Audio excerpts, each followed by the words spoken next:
Welcome, guys, back to the Grateful Living podcast. Today, I'm thankful to have Brady Quinn with me. Brady is currently a college football and NFL analyst for CBS Sports and a game analyst for Fox Sports. Prior to that, he was an NFL quarterback who played 7 seasons. And prior to the NFL, he was a college football star at Notre Dame from 2003 to 2006. Brady, thank you so much for joining us. Oh no, thanks for having me on, man. How you doing? Good, good. Not too bad. Of course, thankful to have you on. How about you?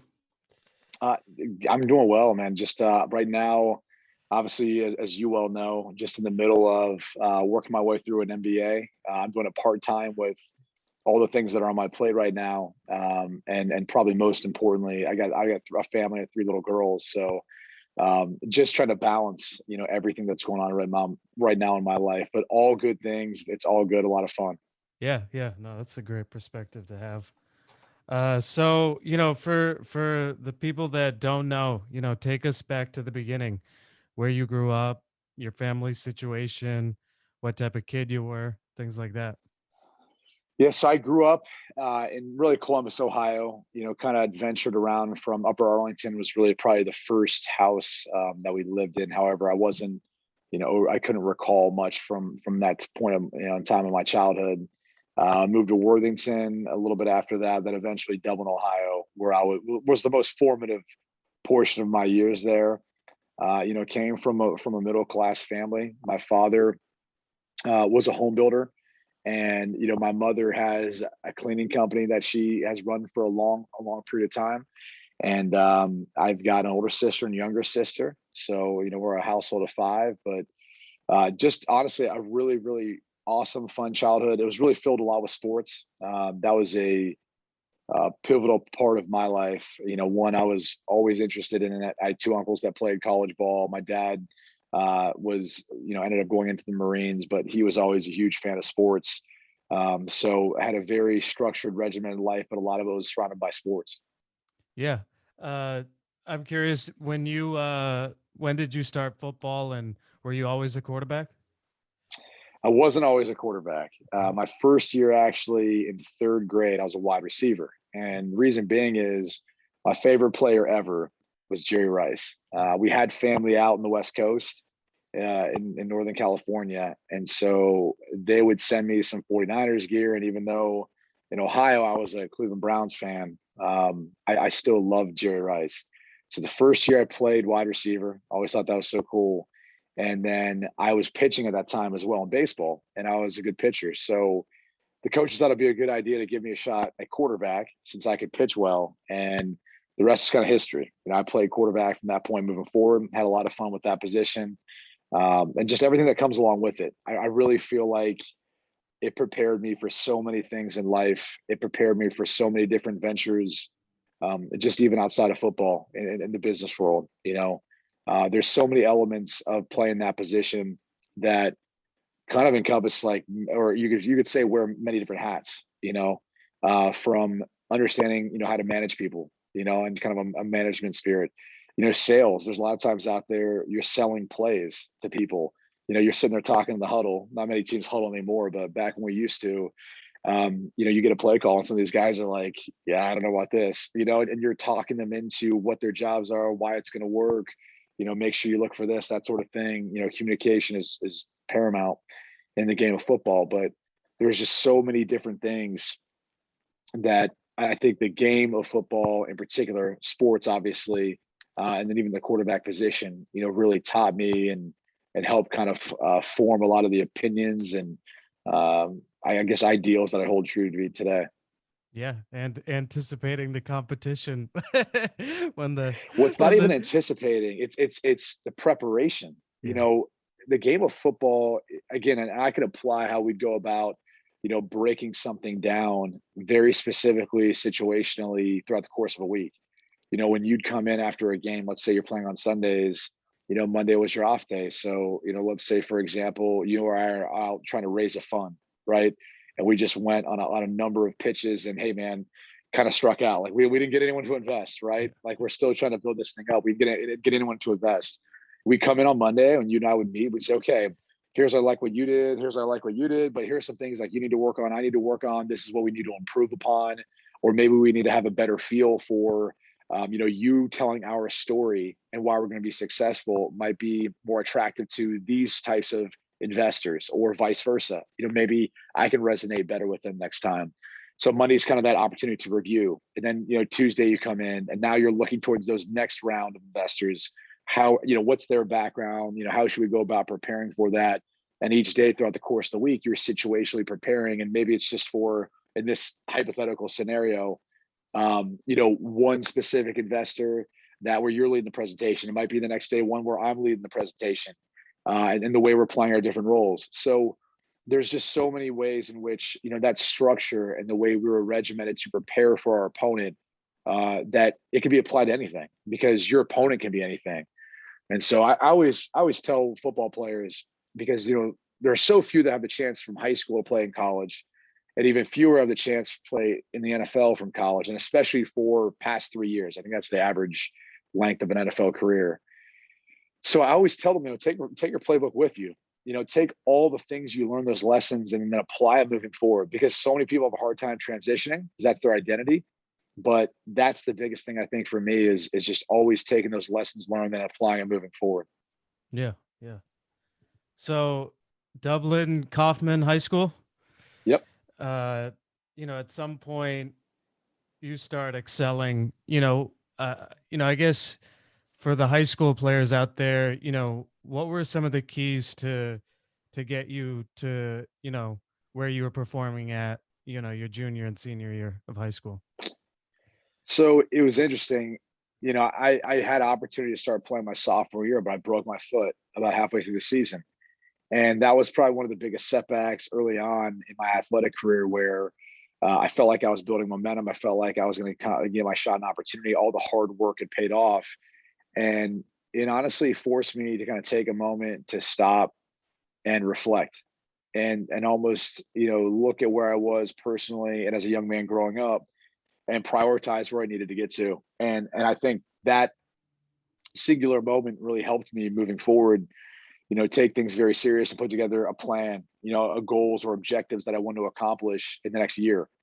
And that's where a lot of, my goal setting kind of came into play, where I took every opportunity I could to go and, throw and go to these different camps and do different things to get myself on film, or get myself in front of potential coaches who would be able to offer me.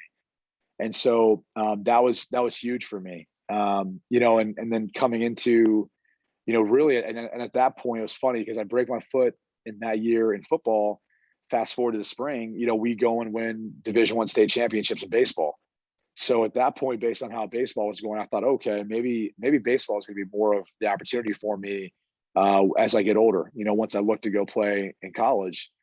We also went through a coaching change after my sophomore year, so we had a new coach come in. There's expectations, as always, at our high school. We're looked at as one of the predominant powerhouses in Central Ohio, but you don't know. You never know. 20 years ago, looking back, you never know how that's going to go first year with the head coach. So, as we get into things, my junior year, it's a bit rocky at the start. We're not playing the way we're capable of. We're still kind of trying to figure out our identity. And, honestly, there was a specific game playing against Grove City on their homecoming, mind you. And Yeah. we had a 2-minute drive to come back and win that game. And that really kind of turned the tide, for me in my career, and kind of springboard everything and recruiting and everything else to really start focusing more on football moving forward. But, it was interesting. I just think that moment in time, my sophomore year, because of the injury, it really allowed me to stop and kind of reflect and, just pump the brakes on my personal life, my social life, everything else going on, and then really start to goal set and prioritize where I wanted to go. I kind of felt like I needed to take a more serious approach to things. And then that year in 2001 ended up being just a huge year for me athletically, and just for my recruitment and everything else that came after that. So, my lesson again is I think just make sure that you're very intentional with the way you go about, trying to get that opportunity, and make sure you take every opportunity you can to go throw, to compete, to showcase your talents and your abilities, to whatever coach, whatever school, whatever the case may be, take those opportunities to do it. Yeah, I'm curious, so many people have the dream of going to the NFL, and you accomplished that.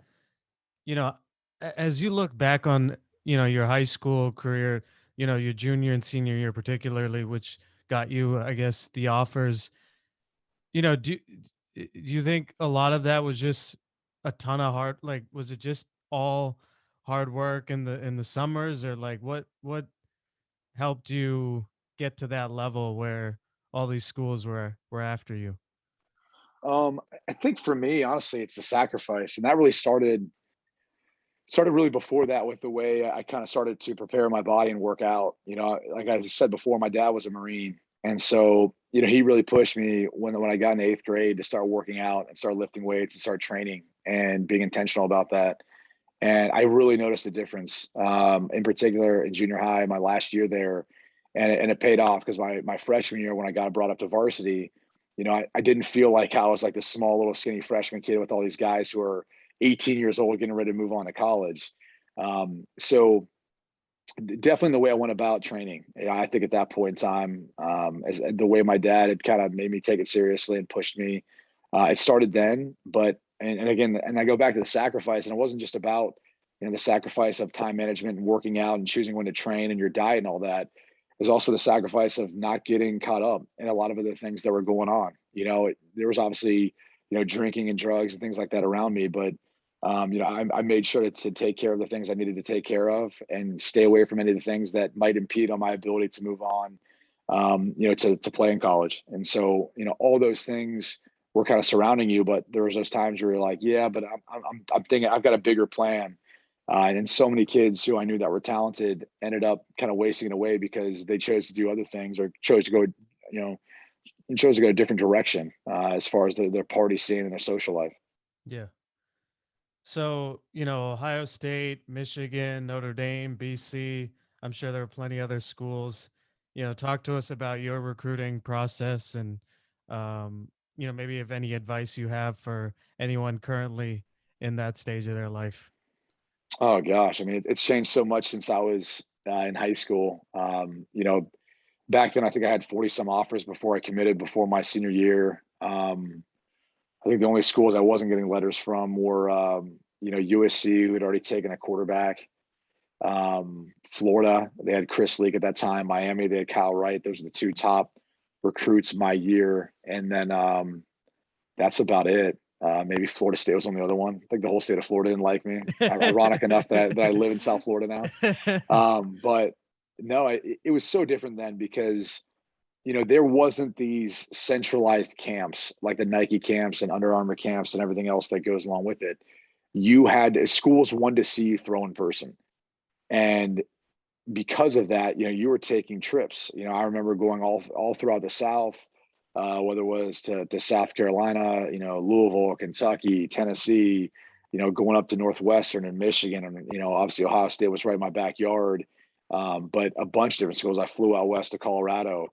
Kind of realized at that point I had family out there, but it wasn't as big. College football wasn't as big on TV as it is today. So, if you want to go play out west, that's fine, but your parents are gonna have a hard time, seeing you back in 2003. Mm. So I kind of realized at that point, like maybe this is a little bit too far for me, even though I was getting looked at by places like Stanford. So it was, the recruiting back then is so different from now. The only advice I would give now is, it's all about being able to, make sure you can make yourself accessible to a lot of the coaches out there. You put your film and your highlights up on Huddle, on your Twitter handle or Instagram handle, whatever the case may be. Make sure you're putting the right things on social media, because you better believe coaches are sorting through that and crossing guys off lists just based on what you post about your personal life. And then obviously needs a little bit of information too. Like sometimes, people are apprehensive about putting whatever their academic accomplishments are, but that's really helpful too in letting schools know that, hey, this guy qualifies for us or he doesn't.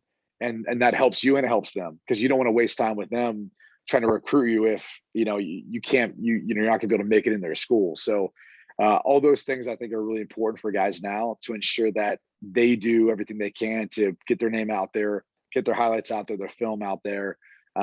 Because it's there's enough services out there and people out there who are willing to help you. And also they'll find you. Like they'll find you and they'll give you an opportunity to go and play. Back in the day, there's companies that now make your highlights and will cut up and edit games for you. I was burning them on CDs in our school library and then Yeah. mailing them out to coaches. I had this big binder that I was just mailing it out to schools and all that.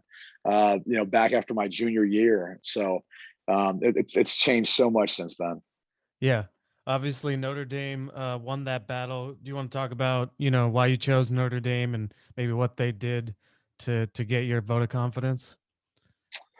Yeah, they really came in late in the process.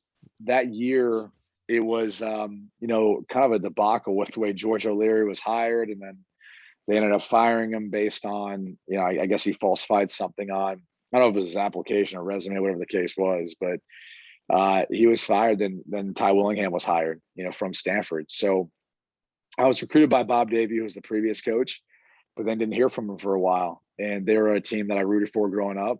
And so it was a little disappointing at first, but as Ohio State and Michigan and Tennessee and some of the bigger schools at the time who had a lot of success, as they started coming in, I wasn't too overly concerned by it. And then finally, one of my best friends in the world, best man at my wedding, him and his father came over one time after they'd been up to South Bend and they visited with Ty Willingham, and they urged and pleaded with my dad to go up and take a visit so we could meet him. So we did, and I fell in love with the man who he was, the coach that he was. I really felt like he was the type of guy that I wanted to go play for and grow. The university itself speaks for itself. I mean, it's a tremendous academic institution. The networking is second to none, in my opinion. So it was a very, very unique experience. I think the last time was just a place that I could see myself growing spiritually. It kind of had that time, that element to it. So, ultimately, those were really the things that mattered most to me at that point. Yeah. You know, I guess, is there anything you want to, I mean, you go from your sophomore year, I think it was like 17 TDs, 10 interceptions, 2586 yards, 54% completion, to your junior year, 64.9% completion, 3,919 yards, 32 TDs to 7 interceptions. What changes from your sophomore year to your junior year? Well, the changes were really, head coaching change. Tom Willingham got fired, and I'm not saying that was all his fault. We were a young football team. You could see my freshman year to my sophomore year, those numbers were flipped around to be the numbers that you saw. And then sophomore year to junior year, those numbers were going to continue to grow, as I continue to grow and mature, and as the guys around me continue to grow and mature. The quarterback position is so, you know, uh, dependent upon everything else out around it that's it really matters who's around you, and for me in particular it mattered. So that played a role in it. I think the system that we ran when Charlie Weiss got there was a huge piece of it too. He really, from day one anointed me as his guy and the leader of the offense, and gave me a New England Patriots playbook. And so I was watching Tom Brady, all throughout college, and, trying to mimic everything he was doing. I was given the same responsibilities as he was given at the next level. And that really played to my style of play, trying to put us in the best play possible, trying to make sure the protection was right, trying to make sure if we needed a route adjustment or something like that, that was communicated. We got to throw the football a little bit more too, which helps some of the stats and things as well. So all those things ended up, playing a role in really helping us, become the offense that I think we could be during the last 2 years that I was there. Yeah. Um, how do you, the big stadiums, right? Is it just with experience you get better with that, or how do you not get intimidated with all and everybody knows your names in the opponent's stadiums, and you guys were 9-3 and 10-3 your junior and senior years, so um, how did you handle that situation? We loved it. I mean, honestly, I don't think we lost as far as the regular season, like once on the road during Charlie Weiss's career. We obviously at neutral sites, didn't win either of those BCS games, but we tended to really like feed off of that. It was like we loved the chance where it was kind of everyone against us. Notre Dame tends to be polarizing in that way anyway, where you either love them or hate them. So we knew immediately how people were going to feel when we were entering their away stadium. There wasn't a lot of love there. And honestly, it's funny. There's something about obviously at home games when a big play happens and you hear the roar of the crowd, that has its own feeling to it.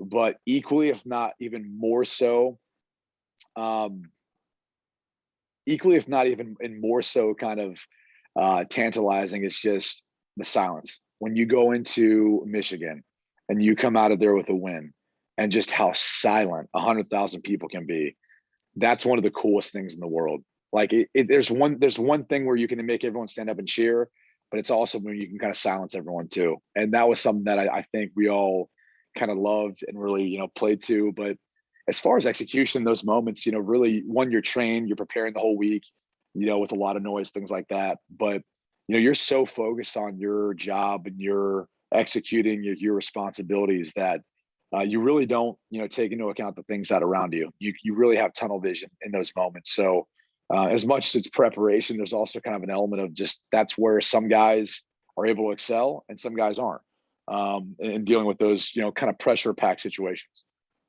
Yeah, you finished twice in the, top four for Heisman Trophy. I'm curious as you look back on your journey, for any college quarterbacks listening to this, do you have any pieces of advice on how you got yourself to that level? Yeah, I mean, look, again, the pieces that are around you play a part. All the guys you're throwing to, the guys protecting for you, and the coach calling plays, your coaching staff. That's all part of it. The Heisman is an individual award, but very few are especially at quarterback, are doing it all by themselves. They've always got guys helping them out, but it's just hard work. I mean, it's hard work and dedication. It's being open to taking the things that you're not good at, like being able to identify what you're not good at and being willing to want to work on those things over and over and over again. And even when you see incremental improvements. But I remember in the summertime going by myself, taking out an old two-door Ford Explorer. Thing was barely able to get around, but I'll pull up into one of the fields. They had a quarterback throwing net. I'd take out a bag of balls and I'd just throw. I'd work on the throws that I felt like gave me trouble. I'd work on different drills and I would just go out there by myself for an hour and a half or so after we already had workouts and everything else.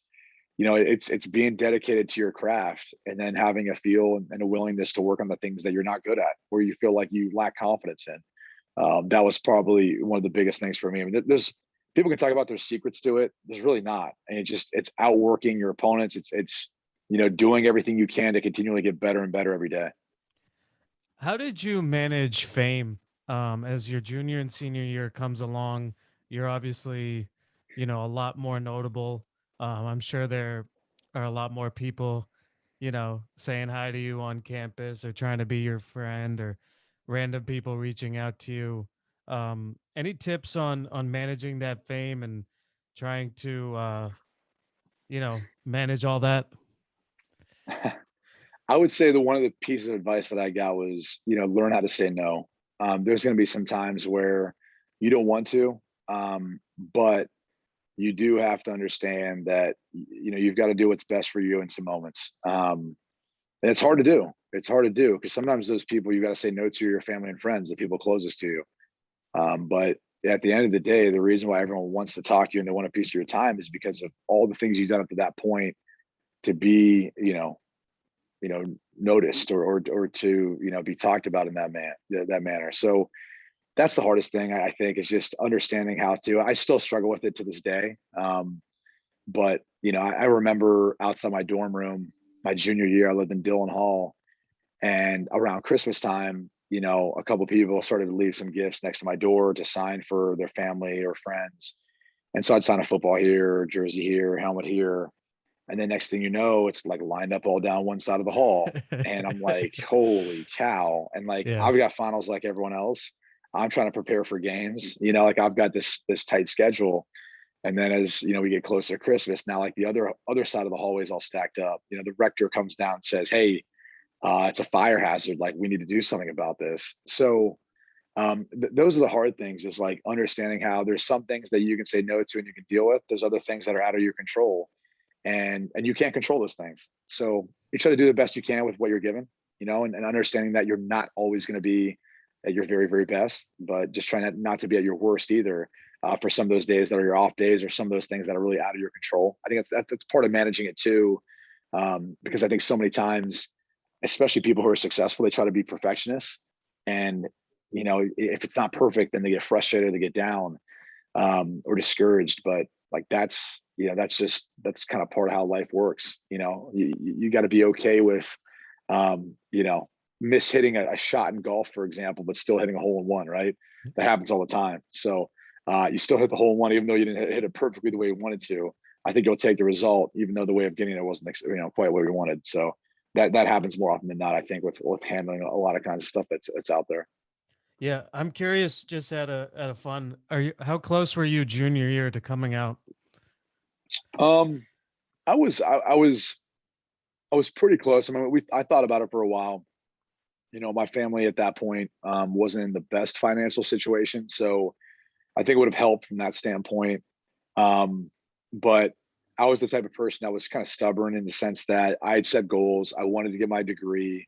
I was really between the summer, well, I guess it would have been the spring, summer, and fall. I really only had like one calendar year left of school. I took an independent study the spring of my senior year, but at that point, I was already done. I was already graduated. So it really, for me, it was more about the goals I'd set out for myself. I wanted to get my degree. I wanted the chance to winning a national championship. We weren't able to do that when I was there, but we weren't able to do that at that point either. I loved the guys I came in to play with. Best man in my wedding, Chinadu and Dukwe. Guys like Jeff Samardzija, Tom Zibikowski, Ryan Harris, John Sullivan, John Carlson. I mean, all these guys, Ambrose Wooden, Victor Abiamari, Trevor Laws. I mean, all these guys, we went in together to play together. And I kind of felt like I owed it to them too, to exhaust that eligibility, to stay with those guys and try to do all I can, to see if we could win a national championship together. So I feel like I kind of owed it to them. I kind of owed it to the fans and the university. Yeah. Um, you know, Obviously, in recent news, name, image, and likeness has come up, and you've got stories like a Miami gym owner paying the entire University of Miami football team players $500 a month to use his gym. I'm curious, as a college, former college football star yourself, um, is that something you would have liked having when you were in college? Oh yeah, I mean, of course, who wouldn't have? I mean, hell, I worked a job on my off day. I Wow. originally started out at the place called the Canub Center at the University of Notre Dame, just to make a few bucks to have some gas money and some spending money. And then I worked at the Office of News and Information for a couple of years. So, yeah, it definitely would have been gladly accepted. It might have complicated some things and forced you to grow up quicker, even though, back then I think we got camera phones by like our senior year and social media was just becoming a thing. So we were already at the cusp of trying to understand like how this is all going to impact our personal lives and social lives and all that. But no, I think it's great that amateur athletes now have been able to kind of take this next step, especially college football players, only because they've been taken advantage of in that way for a long time. I mean, I remember when I got to Notre Dame, when you walked to the bookstore, there wasn't number 10 jerseys. They had your standard number one, like any team would, maybe number three or number seven, because some other, past players had that. But for the most part, once the 10 started showing up my freshman year when I started, then I was like, oh, okay, like there's no other reason they'd be wearing that right now. So you definitely notice those sorts of things, and you kind of thought to yourself, like, man, it would be nice to have a cut of that because everyone else is able to enjoy off this, but I'm not able to. But that, again, that's the progress that I think our society has made in this regard and recognizing that fault. And more power to these kids. I would just say be smart. I mean, the biggest concern is like a lot of these kids probably don't understand taxation yet. They're going to get taxed on the income they're receiving, even if it's just merchandise. Like that's one of the biggest misconceptions is, these kids think that they're going to get these merchandise deals with different apparel companies for $20,000, $30,000. Well, guess what? When you accept all that merchandise, that's viewed as income. So you're going to get a letter from the IRS. But I also think there's some examples of kids who are doing it right. De'Ara King, Bubba Bolden, those are two guys, who are spreading the money at Miami to the rest of their teammates. They're doing a good job with handling all that. So it's definitely we're on the cutting edge of it right now. I think there's some people who overreacted to the impact it's going to have. I think at the end of the day, it's not going to be quite as big. There's going to be a number of kids, maybe a couple kids with each team, maybe that get deals, but for the most part, that it's probably justified with the amount of income they're bringing in for their schools. Yeah, no, that's awesome. So you obviously go into the draft being a top prospect. Do you want to just talk about your draft process? Yeah, sure. I mean, look, the combine and all the stuff that comes with it. I tore my PCL, my the Sugar Bowl my senior year. So, for me right away, the first concern was, okay, how bad's the knee injury? My medical staff at the time didn't know. You're on a neutral site down in New Orleans, so had to fly to Dr. Andrews there in Birmingham, Alabama. Had to get an MRI. Everything checked out. Just a PCL, wasn't an ACL. So okay, now you're kind of your focus is more then like, okay, like how can I get myself ready to play, and what can I play in? I couldn't play in the Senior Bowl. I couldn't play in any other game, leading up to the draft for that matter, as far as that goes. So, then you're just trying to say, okay, when can I be ready for a pro day? Can I do anything at the combine? All that stuff, the combine's in February. Our bowl game was in January. So it wasn't enough of a turnaround time to be able to get healthy enough to do that. So the hard part of that was like managing an injury, trying to kind of keep it under reps, not tell everyone. But at the same time, you're trying to interview with teams and work out for teams. You're going through the combine, you're going through all this stuff. But it's a very unique process. Like there's nothing like it.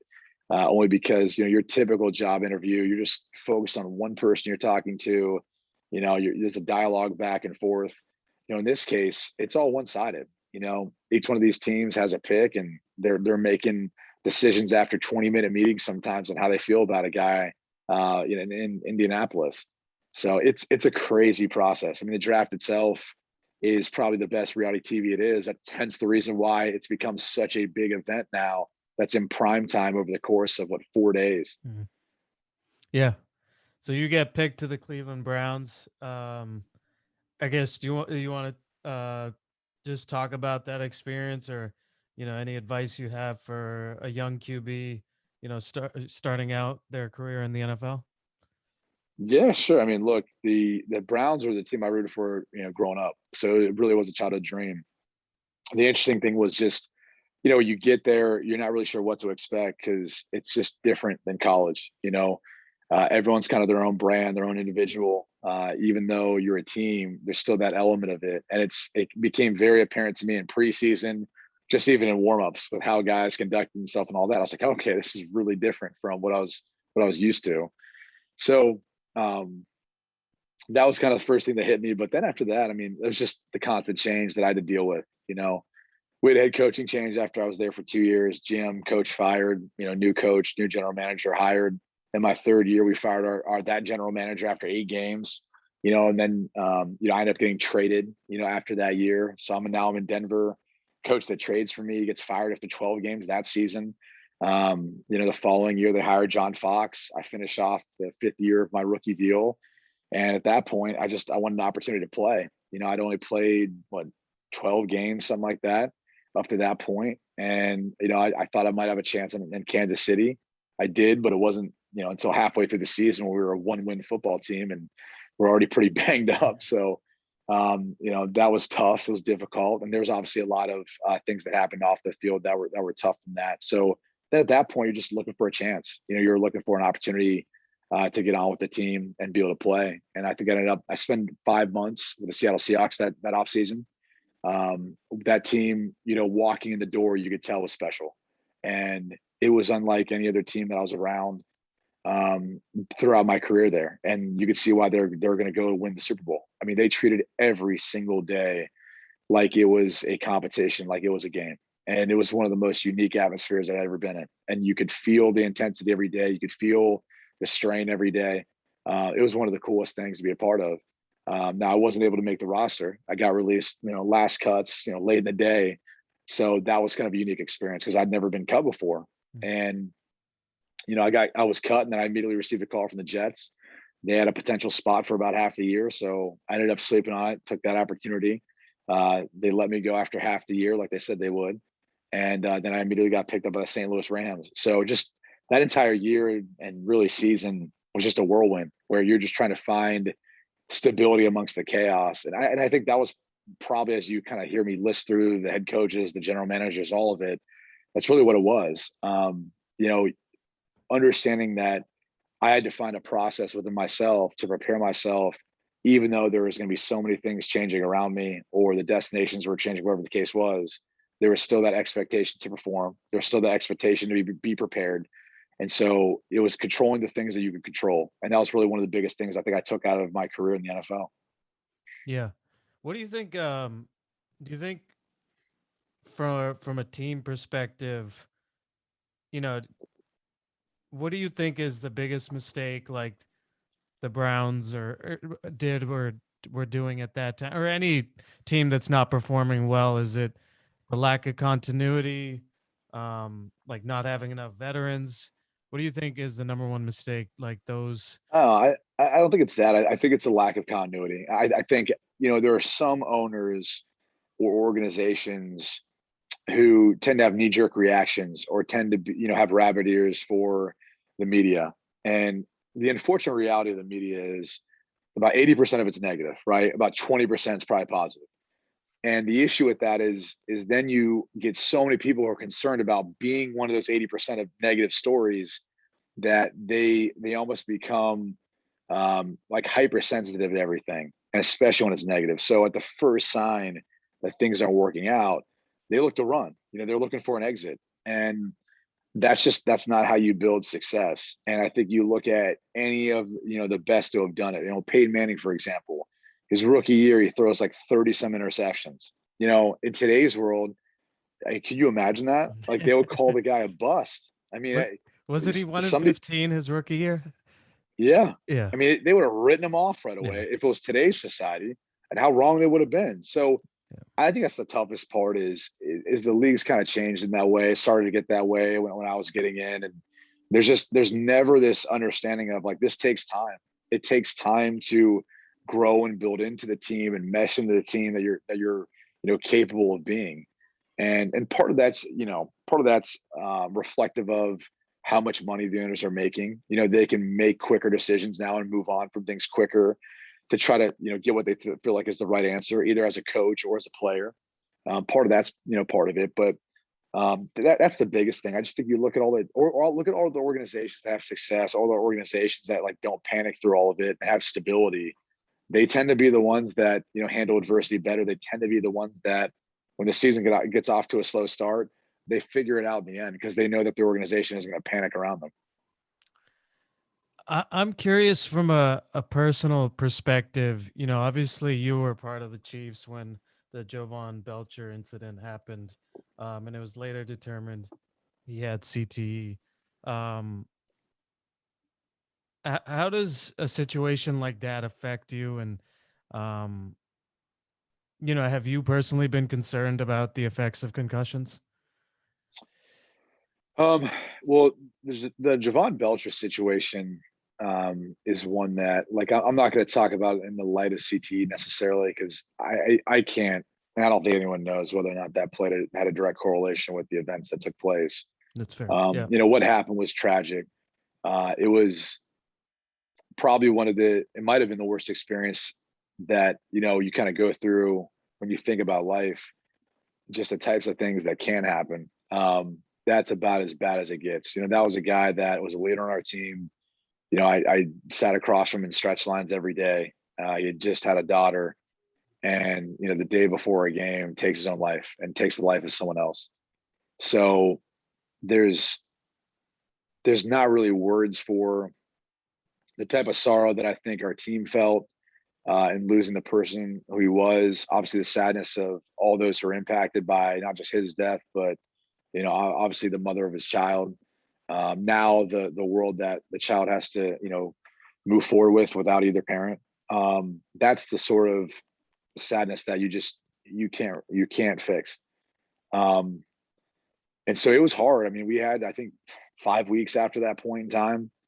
We somehow won that next day, but that never really made sense to me either. But it was just a really, really heavy situation. It kind of made me after the season really have to reflect on just how precious life can be. How one bad decision can lead to a chain of bad decisions that can lead to an incident like that. So it was incredibly hard, I think, for most of the guys to deal with. I think most players were probably in shock, maybe for weeks, not even understanding the pain and sorrow they're going through. And and so as far as CTE and how that even relates, I mean, look, the reality is with CTE, I've had multiple concussions that have been diagnosed, hospitalized for, and all that. I mean, there's just as many concussions in women's soccer in high school as there is men's football. The game has never been safer. The tackling techniques they use today versus what it was, the helmets, the mouth guards, all those things, now what they're doing, the way they go about measuring kids when they do have a big hit and determining whether or not they have a concussion, if they should go back into play. I mean, they've made such progress in that regard. So I don't have any concerns about, CT in that regard, or at least with sport now moving forward. I mean, for myself personally with playing it, it really has never factored in. I try to lead the healthiest lifestyle I can, and again, control the things I can control. Um, you know, I don't know if there's any definitive data that correlates football and CTE versus any other sport and CTE, or even can conclude that that's purely what it is from. We Yep. really don't know. Still, there's still a lot more to find out. So I really can't comment on it at this point. But again, it's there's obviously a lot more they need to find out, and hopefully they will. Hopefully they can help a lot of players who are battling with that sort of stuff deal with it. Yeah. As we transition to your broadcasting career, as you look back on your football journey, do you have any regrets or anything you would have done different, or any other things you want to talk about from your football life? Um, I mean, that's the funny thing. When people ask that question, I would say like, I wish I did. I wish I really did have regrets, but like, it wasn't like there was ever a lack of focus, or it wasn't like there was ever a lack of effort, or the way that I went about training. I always think about a couple of different things. I think when I first got in the league, because I immediately entered into a competitive situation, where everyone looked at me as the guy is eventually going to get a shot.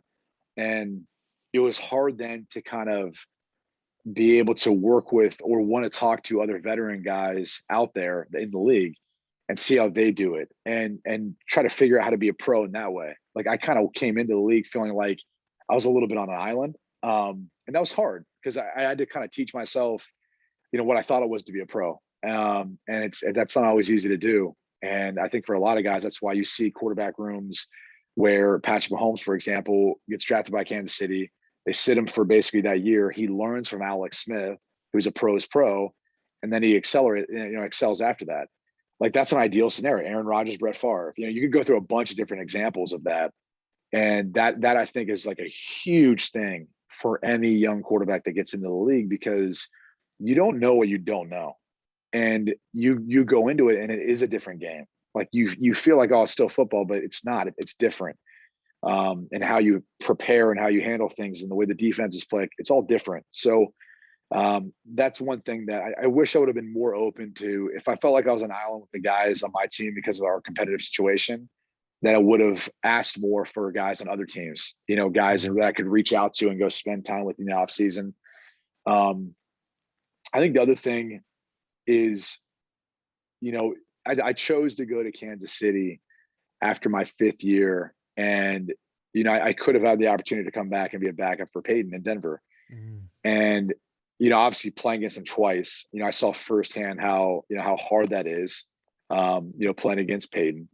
And, something in the back of my mind would think, well, if I would have signed a 2-year deal, gone back with Denver, I would have been sitting there 7 years later, having only spent time with two teams. Instead, it created a snowball effect where I bet on myself. I tried to go to Kansas City to maybe have a chance to play. I did, but unfortunately, it worked out to just to be an awful situation. And then you're just trying to find traction anywhere. And so I always go back and think about that decision. And I'm never one to be conservative, at least in regards to how I'm going to play things.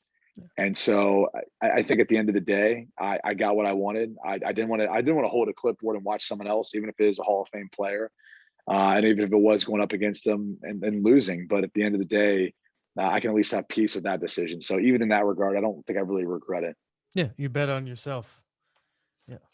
Um, soon after that, you transitioned into broadcasting. Um, how has that experience been? What's it like being on the other side, being a part of media? Yeah, so it's been interesting. I mean, preparing for games has been awesome because anytime I do get to call a game, I just look at it like I was playing a game. I'm looking at both teams like they're my opponent.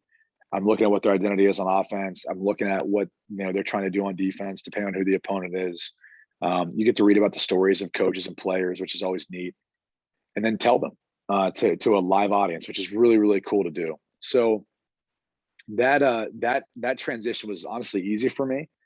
I think the harder thing was um, trying to just kind of find your own voice within it all. You go into it thinking like you've seen other people do it. I guess that's how I'm supposed to look and how I'm supposed to do it. But really, what makes the best TV, and I think like TNT, NBA on TNT, and that pregame show with Shaq and Kenny and Chuck and Ernie, they're the best. Yeah. And it's because they're so genuine and they're just who they are, and they're informative, but they're educational and they're funny and they're entertaining. Like it's just that's what makes it fun. And so I've been fortunate because I had the opportunity obviously to team up with Fox and do their college football pregame show. And I played against Matt and Reggie, but now that we've been able to kind of reunite like that, we've started to kind of create our own little thing in that regard. So it's been fun, and that's something that has kind of been different for me, but obviously really enjoyable in that regard.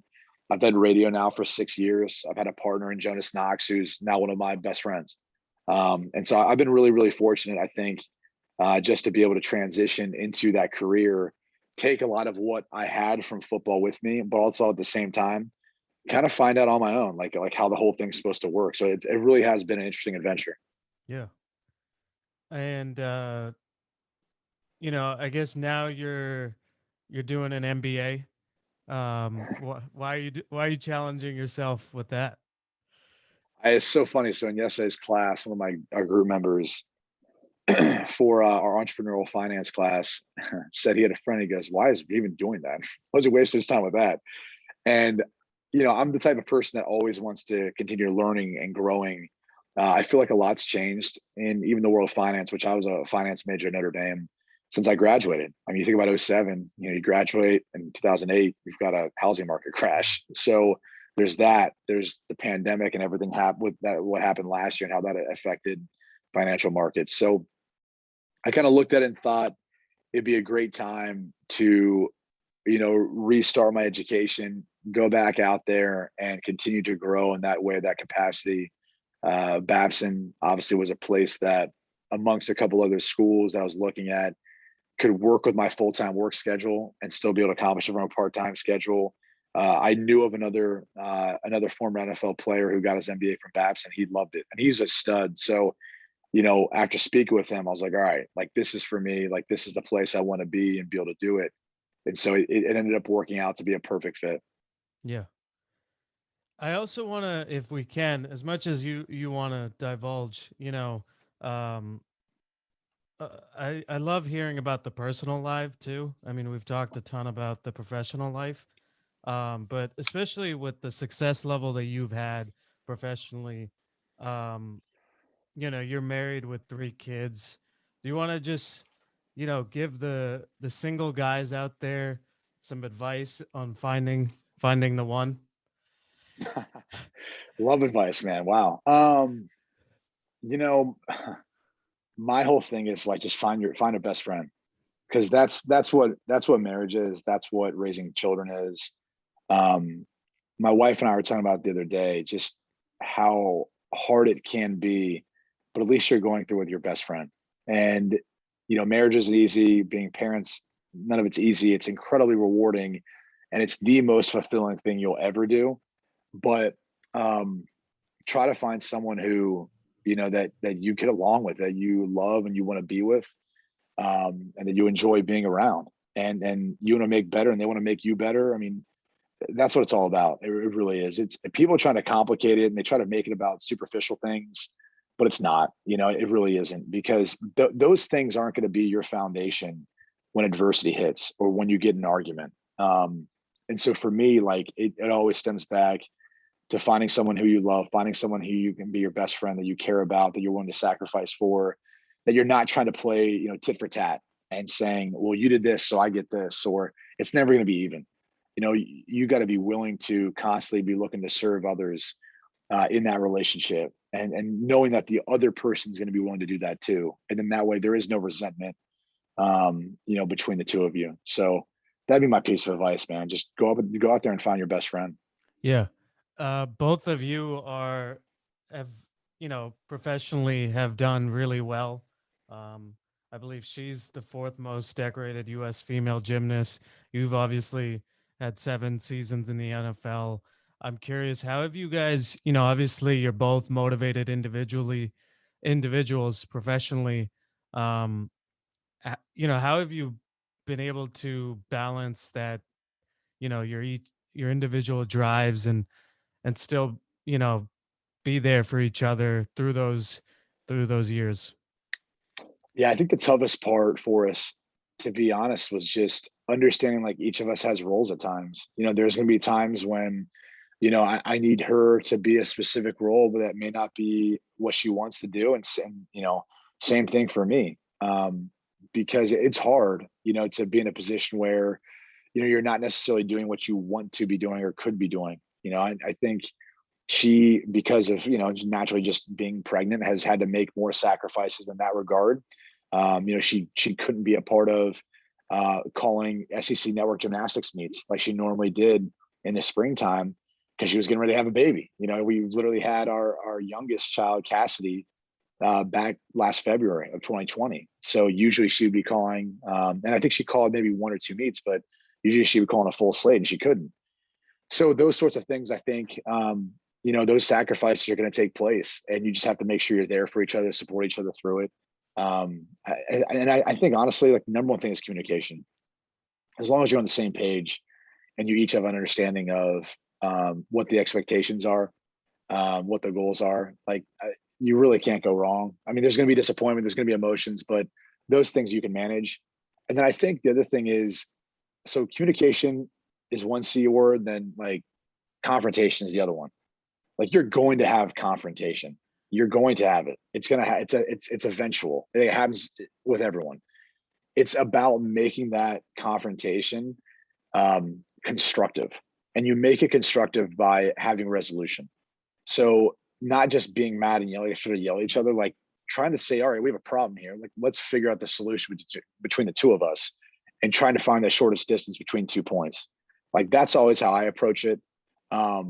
And I think that's the best way to go about doing it. But I think we've really grown in our communication, and we've grown even with our confrontations, in understanding that like we can make these constructive, and we can be better on the other side finding resolution. Yeah. For people that aren't fathers yet, is there a way to prepare, and how did fatherhood change you? Oh man, I know it changed me for the better. It definitely forces you to become more efficient. Your heart grows. You can't help it. It changes your perspective. You stop thinking about yourself. That happens when you get married, but it happens again then when you have kids, and they become your priority. They become the first thought when you wake up, the last thought when you go to bed, and a lot of thoughts in between. And obviously you're trying to prepare the best you can to leave something for them, to protect them, to foresee their path. So as far as preparing for it, I wish I could give you a book or something, but there's really nothing you can, because the reality is every kid, every baby, every infant, they're all different, and everyone's going to find their own solution to, okay, like how do we get the baby to sleep, right? Like each one of our kids were different when they were born, and how fast they were able to sleep through the night, and their sleep habits or their eating habits, they're all different. And so you just try to find whatever works to be able to make it happen. I would say this: my wife and I we each had a puppy when we were initially dating, And I feel like having a pet, especially between a couple, is like a great way of being able to work on some of those habits of how you're going to take care of something, like Mm, the shared habits in that. And obviously just caring for any pet animal, like it starts to kind of get you in that mode of like, okay, like we have something that's dependent upon us. How do we go about handling this? And so I'm not trying to compare like kids to pets, but as far as like something that I think helped us was there was already a certain degree of like, okay, we got to each like take our turns and figuring this out of how we're going to go about, taking care of this, feeding this, doing this and all that. yeah. And then one other thing I saw you have is a Third and Goal Foundation. Do you want to speak on that? Yeah, no, I appreciate that. So the Third and Goal Foundation is a foundation that really is there to help and aid veterans in three different ways. We have Operation Home, where we help make homes handicap accessible for wounded vets. We do that in a variety of ways. We actually just installed a ramp, unfortunately, for a terminally ill veteran. So I believe um, they've said he's got 6 months to live at this point in time, and he's in hospice, and he wanted to pass his final days being in his house. So we're able to kind of build a ramp so you can get in and out from there. As yeah, as he kind of obviously leaves us. But that's Operation Home. Operation Education, we put on educational platforms for veterans who are looking to start, finish, or continue their education. And we've got a program at the University of Notre Dame, at the Ohio State University. We've got another one in the works, but we haven't announced that yet. And then we've actually also worked with, or I should say, we helped fund a project in South Bend, Indiana, which is right outside there of the university, at a veteran center there. A curriculum to kind of help some of those veterans who are homeless get back on their feet. And then Operation Joy, just providing at different times of year, in particular around holidays, gifts to military family in need. So you can find out all the information at 3ng.com or Third and Goal Foundation.org. You can find all about us. But it was really inspired by my father, who served in Vietnam. I was talking with him one day about ways I can give back and help out. And him being a home builder, we kind of said, all right, let's just find one veteran needs help in Ohio. And my dad was able to donate the labor. We were able to, find a home remodel project to help out one. And we continued to keep building on from there. That's awesome. Uh, just a selfish question for me. You have a lot going on. You're a husband, father, broadcaster, radio host, MBA student. You've got your own family, your sisters, your parents. How do you manage time? I'm very intentional with everything I do. And so if it's not something that is a part of, one of my top priorities, obviously being my kids, my wife, my career, my foundation, any of that stuff, then, it really takes a back seat. And so I obviously don't get quite as much sleep as most people. I probably average like 6 hours a night, if that. And so I'm up early, staying up late. And my schedule is pretty much blocked off, where I'm very regimented in what I'm doing and what I'm spending my time doing. So I learned that back in Notre Dame, honestly. That was where I was really pushed to be able to manage my time between the studies and football. And so, again, like I said before, back talking about school, you're going to make sacrifices. And so there's a lot of things like I don't watch TV unless it's a live event or a football game or something that I need to watch. I'm not watching it. I don't really watch shows. I play a little bit of golf here and there. Outside of that, don't have any hobbies. So that's the point in time in my life I'm at right now. And I figure I've got the opportunity to do that while my kids are still young and I'm relatively young. And so I try to maximize this time frame that I feel like I have. Brady, is there a question that you wished more people would ask you, or is there something that you want to talk about that you never get to talk about? Oh man, I've never really thought about that, but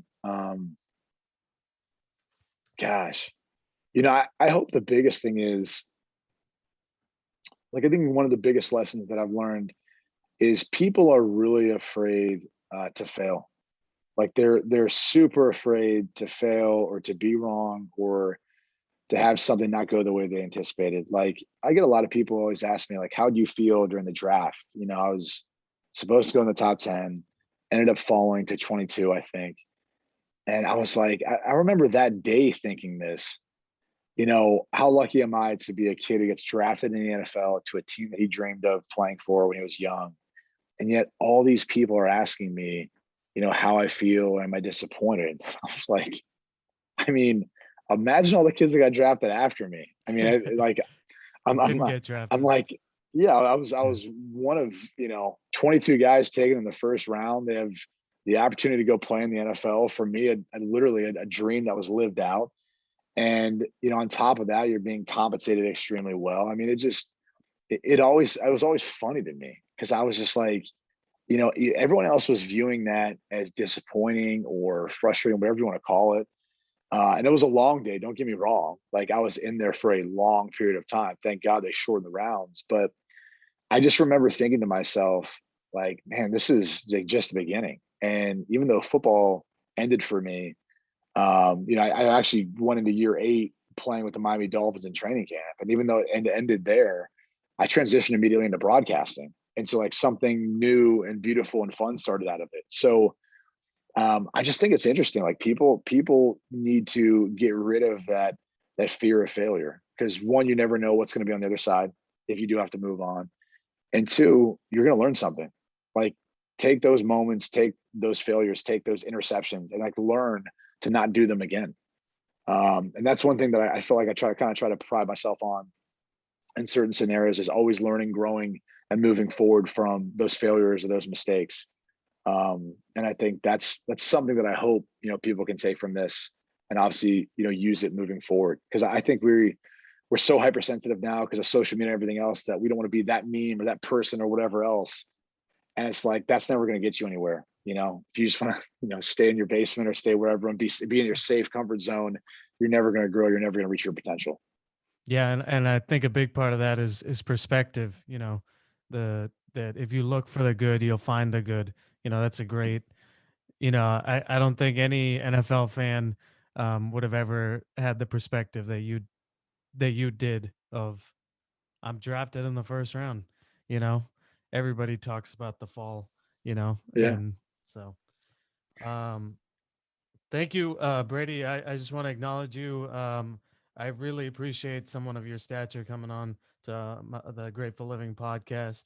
Um, just seeing, the way that you've conducted yourself in life throughout high school, college, and then the NFL and accomplishing so much. You're an inspiration to a lot of us. Um, and so thank you for sharing your story.